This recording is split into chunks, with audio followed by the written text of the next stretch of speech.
Assalamu alaikum.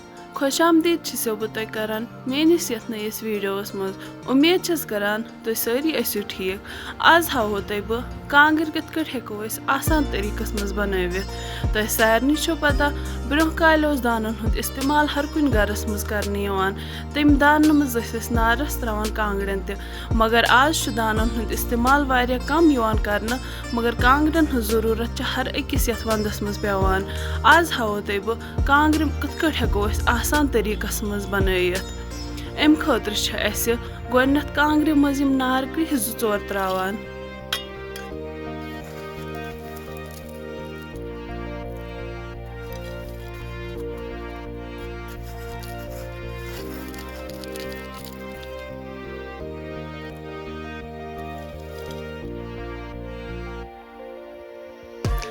अम पत यह कोश तो यह लकड़ कोश तो सूर थोमुत मिक्स कर ऑलरेडी यह पेट कन त्रावान।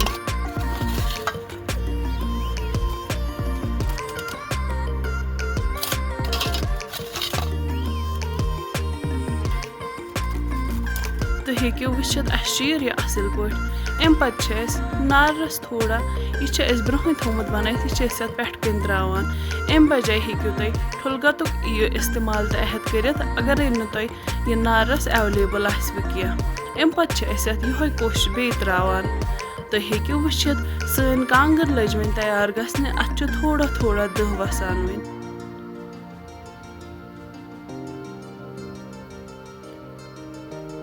तुम हेकियो वुचित 1-2 मिनटन मजी लज सन कांगर तैयार गसने। 1-2 मिनट गसित सन कांगर बिल्कुल तैयार। उम्मीद छस करान तुह आसो मोन यह वीडियो पसंद आमुत। शुक्रिया।